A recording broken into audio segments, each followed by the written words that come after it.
Okay, I'm not making this up, but there is a neighborhood that is being taken over by a group of feral peacocks. Yes, I said feral peacocks. Plus, is this punishment for vaping too strict? And what will the impacts be from Harris County's new Universal Basic Income Program? Producer Carlignon Jones joins me to recap these stories and more. It's Tuesday, January 9th, 2024. I'm Raheel Ramzanali, and here's what Houston's talking about. Okay, Carly, you got to help me understand this. People are going crazy over these Stanley Cups, and especially these pink ones, which is part of their Galentine's collections. And Target stores are being overrun. People are running over each other. This reminds me of the old days of trying to buy hyped up sneakers, okay? So tell me, one, what is going on? And two, is there anything that you would rush a Target for or any store like this and act like a maniac? Well, first of all, I'm confused about this craze myself because it just kind of sounds like a Yeti cup almost. Like, you remember when the Yeti cups were like super huge and everybody was getting those? I'm kind of confused. Like, did y'all stop using the Yetis or what? But besides that, no, I cannot see myself like rushing a store for something that I'm going to have to purchase. If I'm going to stand in line, I need like whatever that I'm standing in line for to be free at that point. Like, I don't want to fight people or anything like that. That's crazy. It's so crazy how branding and marketing changes everything, right? Like, these Stanley Cups got popular because of TikTok. And you're right, they're the exact same thing as a Yeti. It went like this. Yetis got hot. And then, I don't know if you remember this, but there was a company within Walmart called Ozark Trail. So they basically were making knockoff Yetis, and those became super hot. And then, of course, all the manufacturers in China just started, knocking off everything, and you could just get them on Amazon for like $5. It felt like you can still get them. And now Stanley, because of TikTok, is taking off, and they're the same dang thing. Like, Carly, it's gotten so out of hand. My friends who I play basketball with, I mean, these are grown men. They're carrying Stanley Cups around, okay?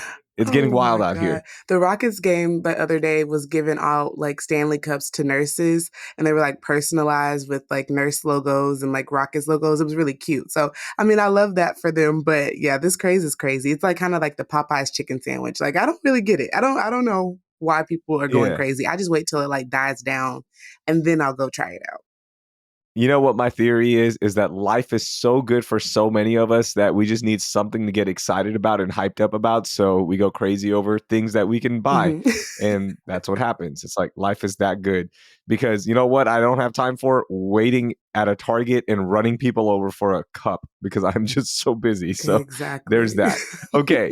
I'm glad we talked about that. And please be safe out there at your Houston area Targets because people are going mad over these things. Let's get to your biggest story of the week. What do you got? Okay, so Harris County is doing something that I think will be really great for low-income families in Houston because they have organized this new low-income pilot program called Uplift Harris. That will be giving about 1,928 residents $500 a month for 18 months, and this is with no strings attached. This $20.5 million initiative will be funded by the Federal American Rescue Plan, and it aims basically to reduce poverty and health disparities that kind of lingered on from the COVID-19 pandemic. I think this is absolutely amazing because there are so many people that have been struggling since COVID happened. It just kind of like was that thing that just hit people and has just been super hard to bounce back from. So they're going to be releasing the application for this sometime this week. There was kind of a delay with it because it was supposed to be released on Monday, but there was a delay. So we can drop the link in our show notes. But to be eligible, applicants, basically, they have to be 18 years or older, live in Harris County, and their household income must be below 200% of the federal poverty line. So basically, that is like making $29K for a single individual. Or let's say you have a household of 4 people and the household income is about like $60K. There's different ways of measuring it. So just check out online like to see if you're eligible. But 70% of the applicants will be selected from 10 specific high poverty zip codes in the area. I'll drop those in the show doc as well so that you can see if your specific area applies to this. But it mainly covers places like Sunnyside, Gulfton, Galena Park, and other historically disadvantaged neighborhoods. And the other 30% that they're picking from is from the Harris County Access Program, which is something that already offers services like housing, mental health care, food assistance, job training. So they're kind of aligning with these two things and doing a lottery system almost to pick who is going to get the $500 a month.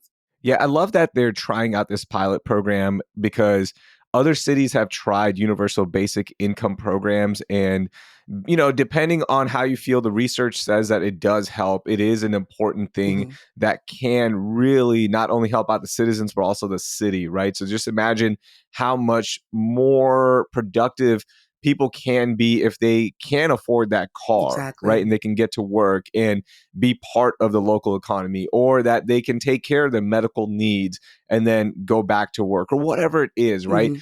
I love that they are trying this out, and it's not just a 6-month program. This is an 18-month program. So we'll get the data from this in a couple of years, and we'll see how impactful this universal basic income program can be for our city, for specifically the residents here, right? So this is really important. And Mm-hmm. look, I've been upfront about this. We've talked about this before. I like programs like this. If we can help somebody out and we can make sure that they can be more successful within our economy, within our city, let's try it and let's see what the results say. So I love this, and I can't wait to see the results from this.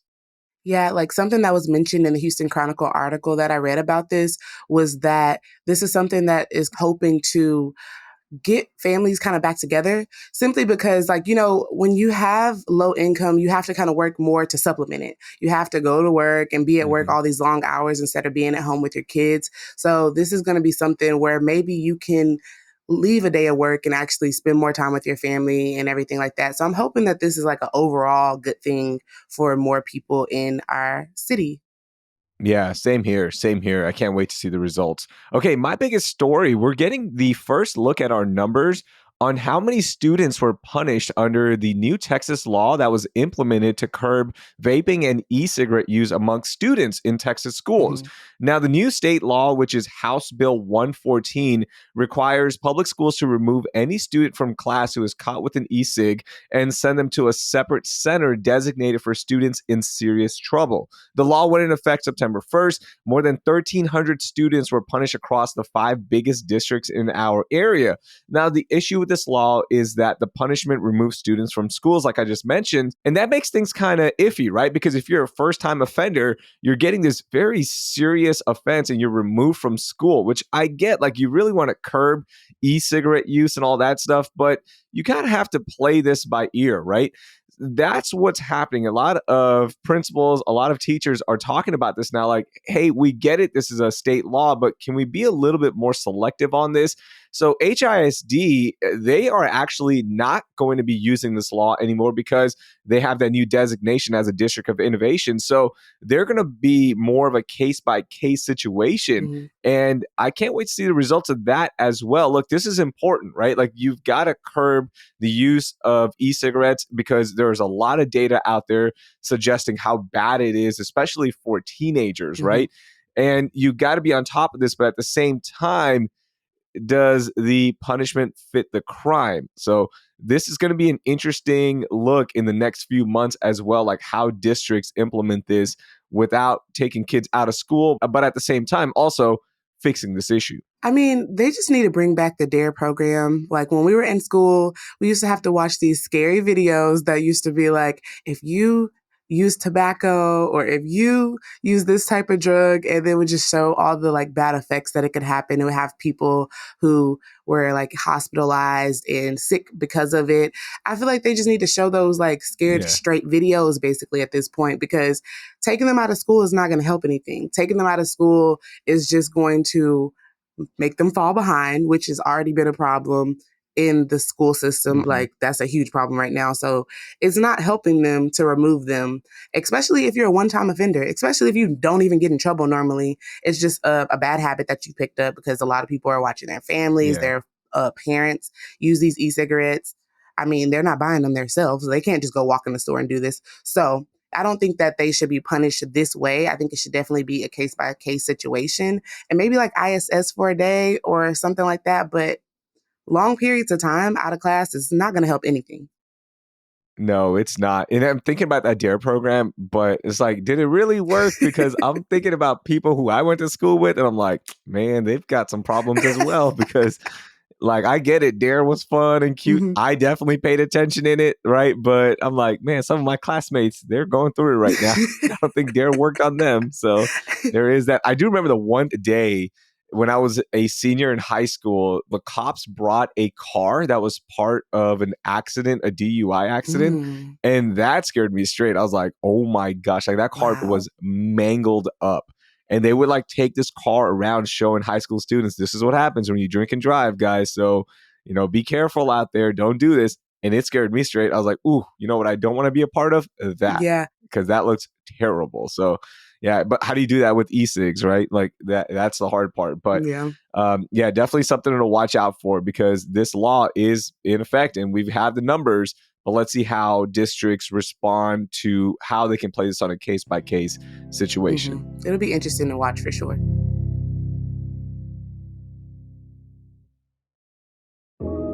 You've probably noticed that CityCast ads don't sound like other podcast ads. And that's because we're not just reciting national ad scripts, we're using our own words to talk about local businesses that we know and care about. Our ads are frequently passionate and they're always heartfelt. CityCast is doing things differently, and that's one reason we just won Adweek's Podcast Innovator of the Year award. This is personal for us. Our heart is in it. And when you place an ad with CityCast, our heart is in that as well. So if you're interested in getting your business or product in front of people who care about Houston as much as we do, consider placing an ad with CityCast, the podcast innovators of the year. And it's not just our city, by the way. CityCast has dedicated local teams in Boise, Chicago, Denver, DC, Madison, Philly, Pittsburgh, Portland, Salt Lake, Las Vegas, and soon Austin and Nashville. Place an ad today in the cities that matter to your company. Reach out by emailing us at ads@citycast.fm. That's ads@citycast.fm. All right, Carly, I've got a couple stories here for rapid fire, which are on the opposite ends of the spectrum. I can't wait to get your thoughts on these.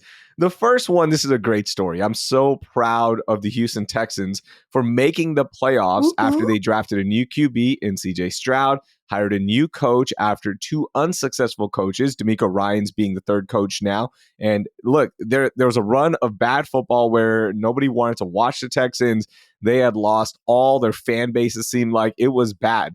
But now they ended up winning the AFC South, and they're going to be hosting the Cleveland Browns on Saturday at NRG, which nobody would have predicted before the season started that a team that was coming off that many bad seasons would have won their division and host a playoff game at home. That is incredible. Now, here's the fun storyline in all of this. Shout out to the Tennessee Titans for beating the Jacksonville Jaguars, because if the Jags had won that game, they would have won the AFC South.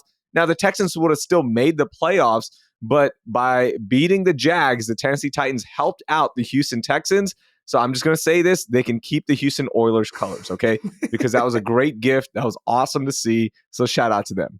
Yeah, that is huge. Like, I'm so happy that the Texans are back on a winning streak and back getting into that groove of things, especially since our Astros didn't make it as far as we wanted to this year. I'm happy that we had like a little replacement. At least we still got into the playoffs for football since we didn't make it all the way in baseball. We're doing good, Houston. I'm proud of y'all. Yeah, I mean, come on, they were one game away from the World Series. Like, come on, that's pretty deep, Carly.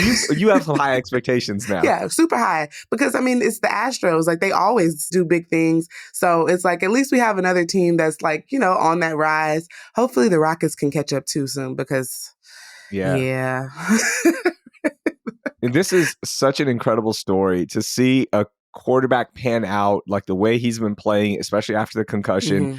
I'm like all in now again. And there really was a stretch there where everyone was done with the Texans because of the way they were hiring, because of personnel, because of people that were in the organization. And to see them rebound like this, a fan base is back. It's awesome for the city. It's awesome for sports fans. And it's awesome for the Texans to be relevant again. This is so awesome. I'm so happy. So shout out to them. Okay, I told you we're going to go to the opposite spectrum now. This is a story that I don't know if it's funny or scary, but the Heathwood neighborhood in the Memorial area is being overrun with feral peacocks. Mm. Yes, like peacocks. These peacocks are causing damages to roofs, cars. They bolt out at humans. They've chased children. They even run into traffic, Carly, without any fear of cars. Okay. Now, obviously, property damage and accidents aren't funny, but the thought of this like gang of peacocks just running ish in a neighborhood is so dang funny to me. Like, I know this is so bad. And I'm sure they're like, this sucks, guys. This isn't funny. So where did they come from though? Like Texas is not just like a place for peacocks in the first place. So what's going on here? No, it's not. You're right. So they came from this restaurant that shut down in 2012. And ever since that restaurant shut down, I guess they were part of the property and they just got out because nobody was there caring for the peacocks and they spread all over the area. But this specific neighborhood, the reason these peacocks are just overrunning it is because the residents of the neighborhood would feed the peacocks and they Mm. were like, well, look, free food. I'm just going to hang out here now. They started reproducing and they started growing in numbers and they became really comfortable around humans. So that's why this neighborhood is having issues. Have you ever run into a peacock before, by the way? No, not on the street. Like it's just so random. Like I see like peacocks maybe like at a zoo or something like that. But besides that, I've never just like Yeah. been outside and just seen like a random peacock. That's crazy. I mean, at least they're pretty, but if they're running after people, that's kind of scary. I didn't know peacocks were aggressive like that. Yeah, so they are pretty aggressive. My first run in with the peacock was in Austin. There's a park called Mayfield Park where the peacocks are just like walking around. They're on trees, and it's part of the charm of this park. You go in there and you just see these Hmm. peacocks. And then I run into them quite often here in the Richmond area. There's this place called Safari, Texas, where I go for prayers. We use that hall as a prayer hall sometimes. And they're just peacocks like in the parking lot, and you just see them all the time. My daughter loves it. They are afraid of humans. These Ah. peacocks are at Safari, Texas. So that's why I'm confused. I guess, look, a feral peacock is different than a peacock that is managed, right? Because this place, the Safari, Texas place, manages these peacocks. They take care of the herd. So I've never run into a feral peacock though, and I kind of want to now. See, and also I'm wondering what are these people feeding the peacocks in the first place? What do peacocks eat? That's so confusing. Yeah, I know there's reports that they were feeding them cat food, bird Oh my food. I'm God. sure they just eat like standard stuff, right? Uh-huh. But that's why you can't be feeding wild animals Oh because they yeah. become comfortable and they will just take over a neighborhood. I want to go see this. I'm going to go to the Heathwood neighborhood. I just want to see these feral peacocks. I just want to see how different they are because this is like the story of the year so far for me. Oh It's wow. just these peacocks running a neighborhood. That sounds so crazy. I'm scared that they're gonna run up on me and I don't want to fight the peacock. So no. I'm good. Yeah, they're definitely going to run up on us. Okay, hey, we've got some time. Let's get something off of our chest. If you have a gripe or you just want to talk about something that's unrelated to any of the stories, this is your moment. Okay, this is like partially a gripe, but really like not too much of a gripe. I went to one of the college football playoff concerts this weekend to go see Lotto and Jack Harlow and Two Chains. It was a great show. It was so much fun, super great experience, and they put it together very well to the point that like when we went to go get wristbands, there was like a line of like probably hundreds, almost thousands of people. They still got us through that line within like 5 or 10 minutes. Like, I mean, they were handing those wristbands out like super quickly. Nice. And the artists all came out in a reasonable amount of time. I would probably say like maybe 20 to 30 minutes between each person, which is a lot better than usual because some people will have you wait in like an hour. But my only Hmm. gripe is this like, when we go to concerts, why do you have to stand up just to get a good view? Like my feet and my friend's feet were hurting so bad because it's like, you know, it lasts hours. No matter what, it's going to be hours and hours of you being there. I had on tennis shoes and I'm so happy I had on socks with my tennis shoes because I had to come out of the tennis shoes. My friend, she had to take her boots off. It was crazy. Like, thank God they had this tarp on the ground because at some point I had to just pop a squat because I couldn't take it anymore. See, that's the issue, right? You had floor seats, right? Or you were on the floor Yeah. for this concert because this was at Shell Stadium and they have Mhm. seating. They have actual seats there because that's where the Dynamo and Dash play. Yeah, so if you're on the floor, yeah, you don't have any options. You have to stand the whole time. That's why you have to be old like me and try to get the seats because you can stand when you want and then you can sit when you want. That's true. Like the seats are in like a weird area though. So I feel like the angle, like you still can see the stage. I mean, the seats weren't like bad, Yeah. but it's just like you kind of feel far away. Like I feel like out of touch from everything that's going on if I'm in the seats. So that's the only thing about it. But we did think about getting the seats because it was kind of like an option. If you had the wristband, like you could still kind of go up. But yeah, we soldiered it out and we got through it. But great experience. They did put on a great show. Carly, if you want to be part of the hype crowd and you want to be close to it, you got to make some sacrifices, I okay? know. And your feet were the sacrifice for Jack Harlow, Lotto, and 2 Chainz, which I saw a lot of videos on Instagram and it looked like a fun time. So that's really cool that you had a chance to experience it. And again, it was free. You can't beat that. You cannot beat it. Love it.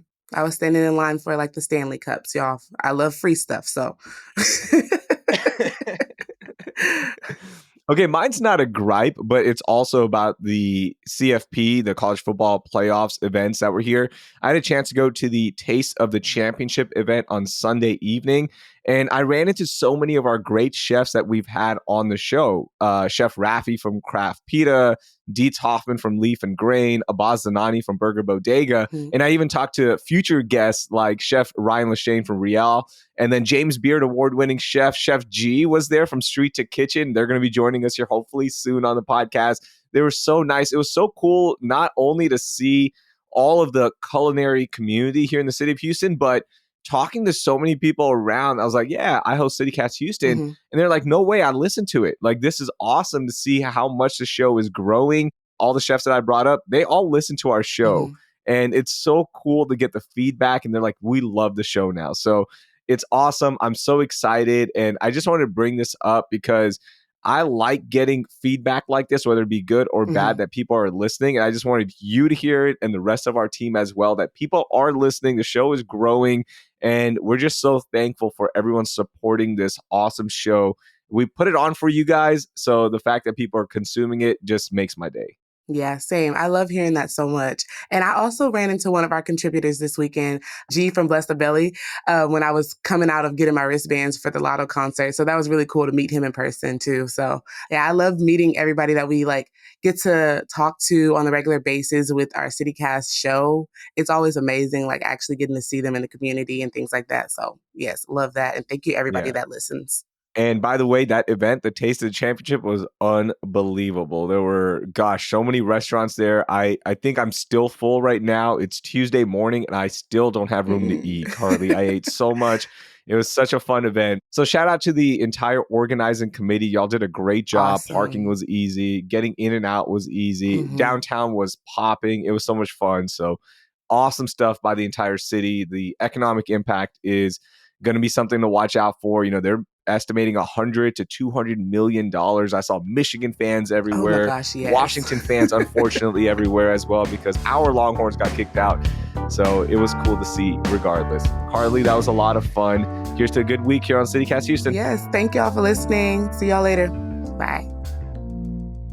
That was Carlignon Jones. All the stories we discussed are linked in our show notes. Do you want even more news to start your day? Subscribe to our newsletter, Hey Houston, and get all things H-Town delivered in your inbox every weekday morning. I've dropped the link to subscribe in our show notes, or you can just go to houston.citycast.fm.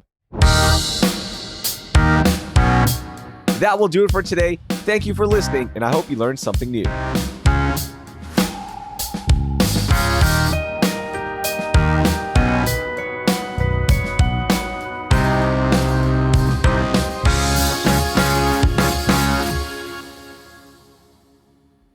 Oh my gosh, my throat is just drying up. Same. I understand. I have water like right next to me. Sorry, you're going to have to take that cough out in the background. I'm sorry.